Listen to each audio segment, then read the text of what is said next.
Hello,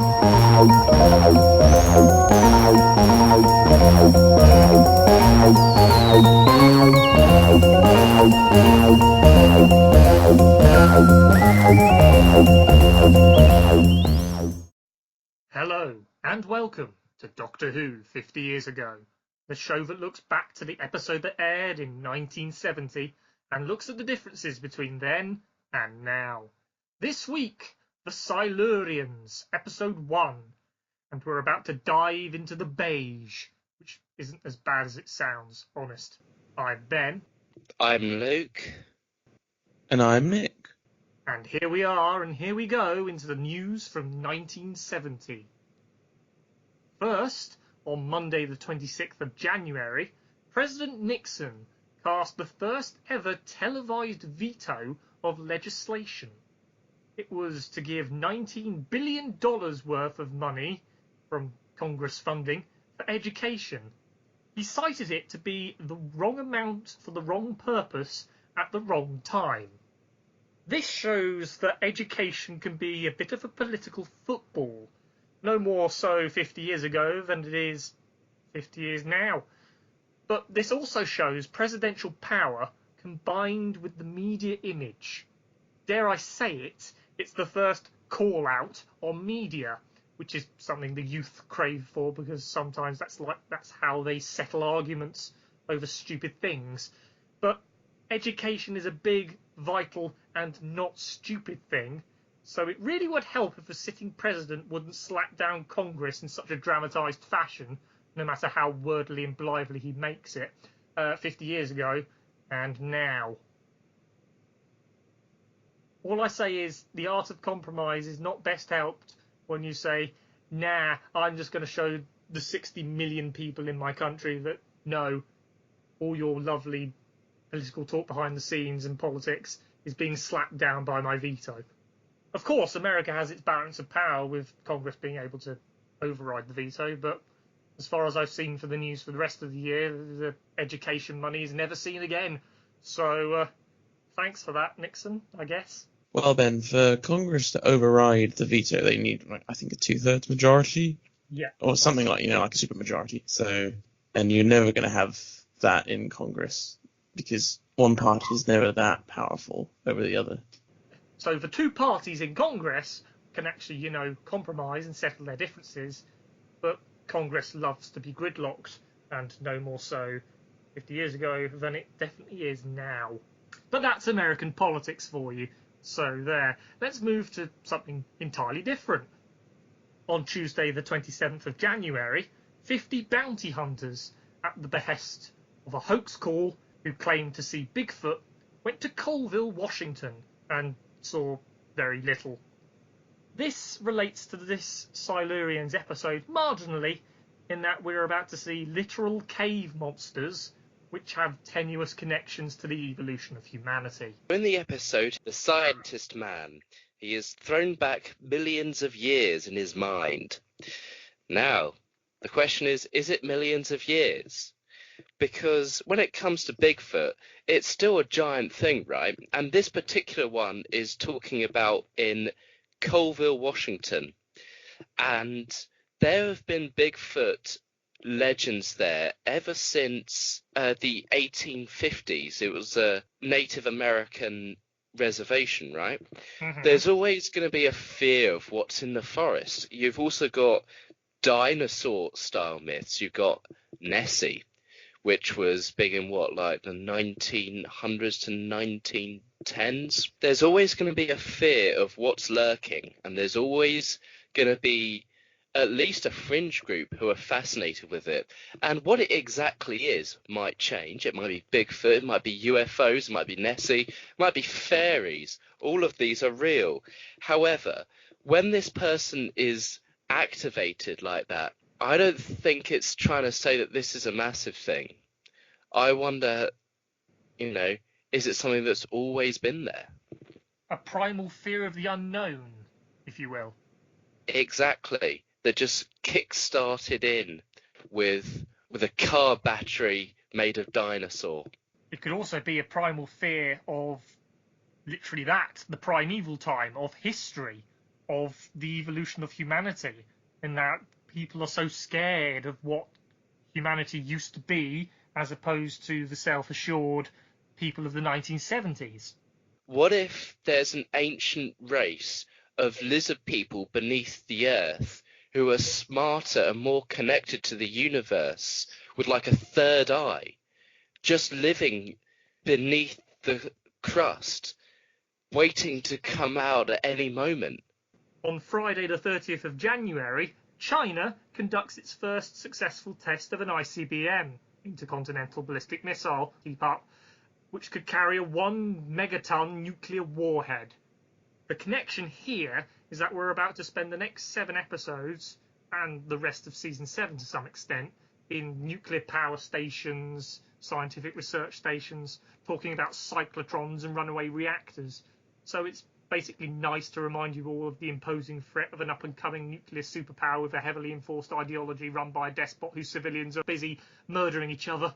I wonder if we have any of that 50 years on, he said manically. The current series of so season 7 of Doctor Who is very much tapping into current events and fears, nuclear power, which, I mean, obviously that's been around at this point for, 25 years, but I would say people's views of nuclear power have gotten worse and worse over time. Now, in this episode, it is treated as a scary thing. I mean, the scientists say nice things about it, but it feels like they don't quite know how to contain it. This force that is inhuman and is so wonderful, but also terrifying if it goes wrong. It seems like the communist world is on the march. They seem to be getting ahead, getting more powerful, getting more allies in the world. So, hence, furthers why in this episode everyone's paranoid.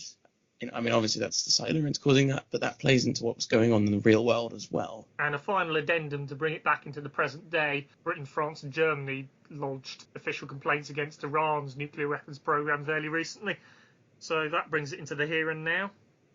Yeah, at the moment, nuclear non-proliferation seems to be in retreat. I mean, and that was the news, in which it talked about 3 different stories which all sort of slightly related itself to the art of compromise. And now we shall get into the Silurians. Episode 1, aired the 31st of January 1970, written by Malcolm Hulke. First, a declaration of interest from me. In social circles, I happily proclaim this to be great television, period, based on how the story is relayed on a writing, directing, and acting style, and also from a technical perspective, because this serial is 7 parts, as are the next 2 after them. Doctor Who doesn't really do 7-parters because they're odd numbered or something. I love this story because it covers so much. Energy, humanity's past, and current politics. And as a history and politics graduate, I hope that looking at this story in depth will be right up my street. It still was when I watched this episode. So what do you think is, like, the best bit of it, then? I'm guessing the believability of it all. I mean, yeah, okay, here we go. Tenuous link with Bigfoot. Please don't hurt me, Luke. But the fact that you could theoretically suggest Darwinism to a social extent, that reptiles with the 3rd telekinetic eye could be awakened from deep hibernation because the moon comes into the atmosphere or something, and so in order to revitalise themselves they take on nuclear power, which again is this big terrifying thing as we've described in the news in the 1970s and now. And this is all happening in some caves in Derbyshire, which is right down to earth and based in the earthbound Doctor Who story of the time. I totally agree. My notes say slow but with enough dinosaurs. Yes. And I think that's just a summation of what you said, really. But, with a lot less class. But, yeah, that you've got the realism of, I'll have you know, my good man, that one of the pages has been ripped out. And then claw marks. And later on, he died of fear. Yes. There's just enough stupid that you can take the realism. Yeah, maybe it is that well refined class and dumb That sums up, I'm about to say Doctor Who in general, the world in general, and us three, I guess. Us three. Cool. Nick, what are your thoughts on this episode? It's obviously moves at a glacial pace, which has always been a slight problem that I've had with it. But I did actually quite enjoy this particular episode, the claustrophobic atmosphere. And I think that was the main thing that this episode is trying to go is, they're underground, whatever, doesn't matter. Yeah. And you really feel it. There's an oppressive atmosphere. It does feel like there's thousands of kilometers, like thousands of meters of dirt above them, different shades of beige as well, because that looks quite ugly on the eyes. It all just feels quite horrible. Like, it doesn't look like a pleasant place to be in, which is quite nice. Beige, classy, and slightly dumb. Now, if that doesn't describe the 70s, I don't know what does, to be honest. Fantastic. Let's look at this episode in further detail. There are two potholers who work at a nuclear power station who go into some brown caves. They take Doctor Who back into a studio and are immediately punished for it by a bitch slap from a model dinosaur. That'll teach them. The Doctor, meanwhile, is working on his new set of wheels, and we discover from Liz that the brig is at a research station for nuclear power, which is where the dinosaurs are at. So we go there because the Doctor loves a cave. And there's an establishing shot, which I love, because it firmly places television's Doctor Who in Britain of 1970. That mix of sci-fi and realism that we're just going to keep talking about as the Doctor drives through a 1970s village at full power whilst the bemused public watch him go. Oh, and hello, miniskirt. Oh, and my favourite bit of the shot is he's in real traffic. Those are real people, just regular people. So you feel like this is happening in real life. This could be happening in the town over from you or whatever. Exactly, yeah. I mean, the modern day equivalent is Matt Smith's 11th Doctor driving through on a motorbike in the bells of St. John through the streets of London. It's that mixture of classy and dumb, sci-fi and realism, and all the rest of it. So, the Doctor's singing Jabberwocky. He's singing it like it's sung by the Cheshire Cat in Alice in Wonderland 1951, I believe, the Disney adaptation. And throughout the 60s, there was actually quite a few psychedelic bands making song versions of Jabberwocky, and there was a couple in the 70s as well. This shows that the Doctor is very aloof, and this puts him at odds to UNIT. During the sort of the Beat generation and a bit afterwards, so that's 50s, 60s, counterculture kind of times, right? You had a lot of romantic poetry kind of coming back, right? And I wonder if Jabberwocky would have been part of that. It's an interesting point you're bringing up, the whole point of psychedelic culture, because that means in a few short months, weeks, days, hours that the Third Doctor's been exiled to Earth. He's already ingrained in the British culture of the late 60s, early 70s, or whenever these stories are set. And so once again, it brings that point of the Doctor, this strange, aloof alien from another world, singing Jabberwocky like it's just some normal thing, because he's, despite the fact he's dressed like an Edwardian, he's still a rebel and against UNIT. Now, that's interesting in universe. I was thinking about it out of universe, but that's also an interesting point. Dr. Lawrence, played by shouty Peter Miles, is telling the scientists to fix the problems and ignore UNIT. The Atomic Research Centre, which is looking into finding safe atomic energy, is built into the caves. So there's a mix of humanity's future buried deep in its history. Staff turnover and sickness is high, and there are a lot of power losses.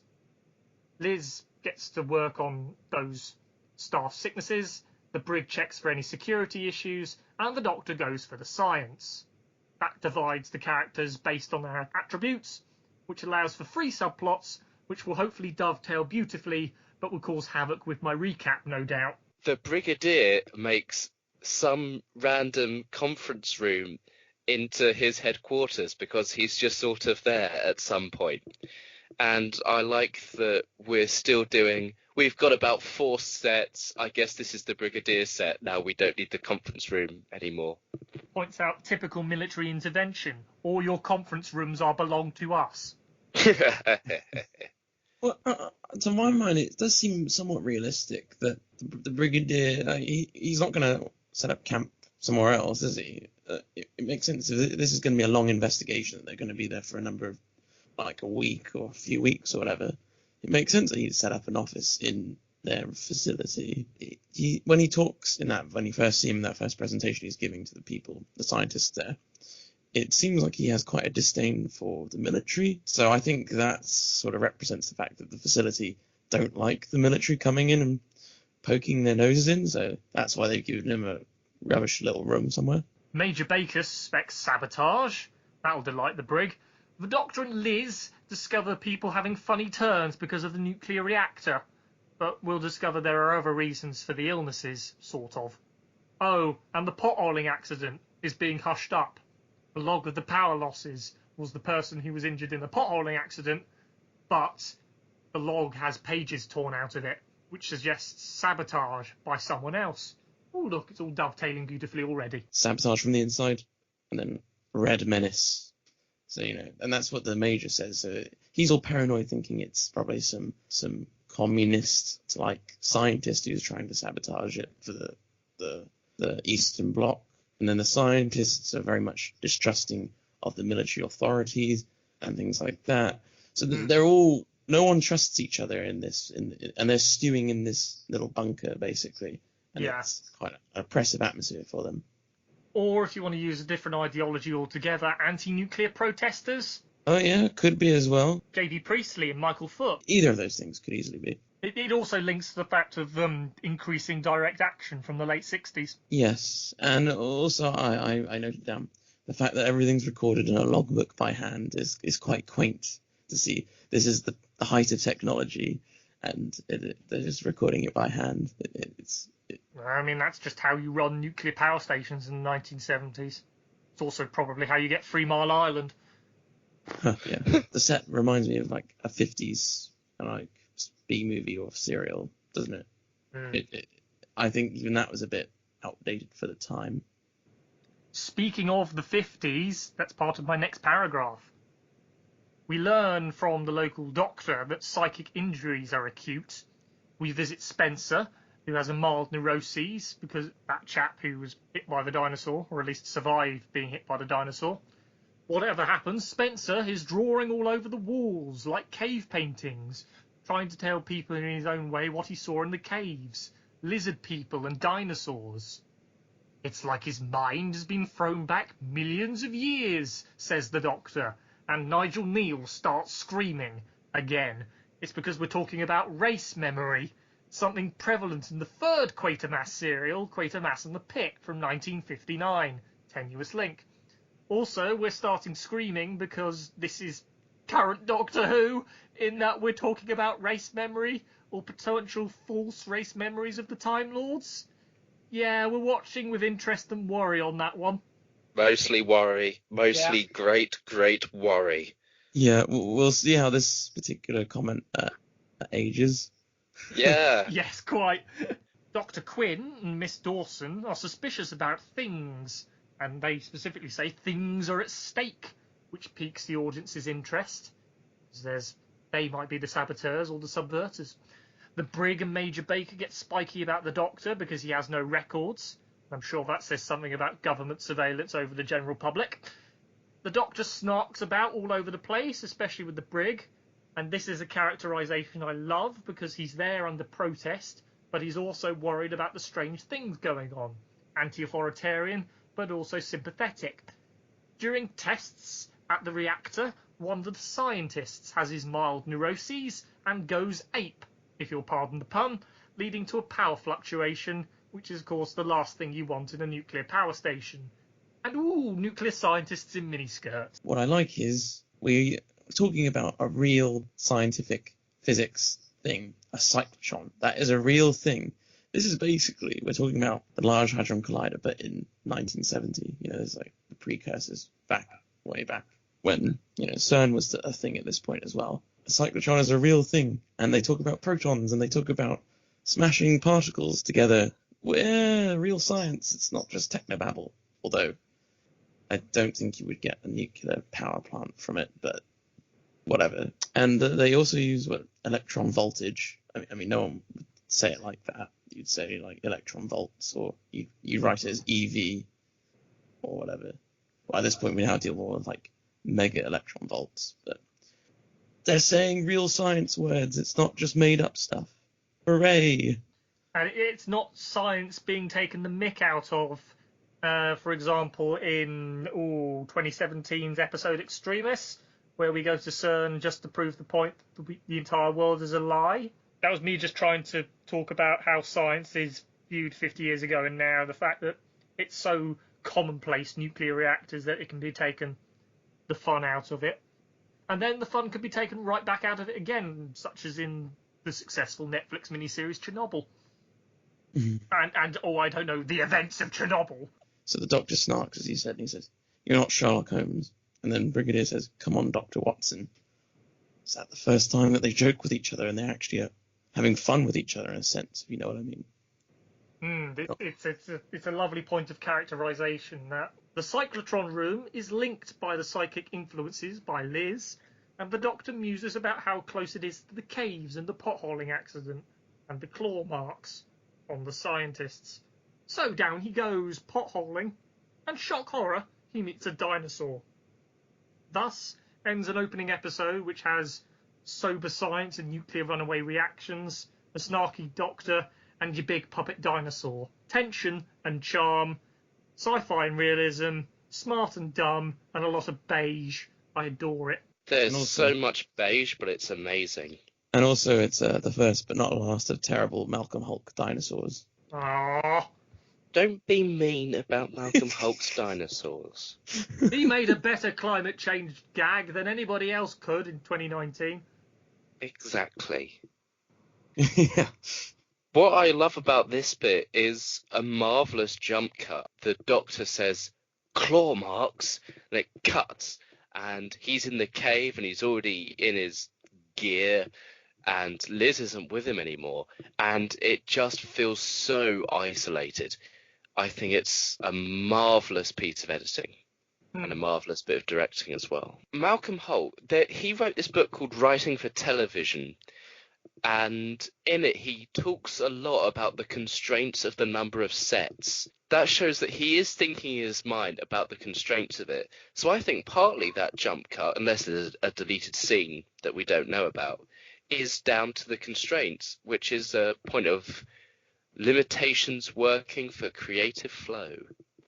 Writers living within their means. So, what we could attribute from Malcolm Hulk, from this bit of story, and indeed probably for the rest of the Silurians, is that he's a competent writer who knows what ideas to put in a 7-part long-winded story, but is able to put in good characters, good sets, good scenery, and let it all work along and build up the pace, and we'll definitely see that next episode. Yes, at a wonderfully sedate pace. So join us, if you will, for the next episode of the Silurians, which will sedately continue on its merry journey into bits about science and Silurians. Thank you very much for listening. You can find us on Blogspot, which redirects to iTunes. Leave positive comments there, it helps. You can also find us on Facebook and YouTube, where you can like, comment and subscribe, and Google Plus if that's still a thing, I don't know. We shall be back next week, descending further into the caves with the Silurians, episode 2. Until then, I have been Ben. I have been Luke. And I've been Nick. Thank you, and goodbye.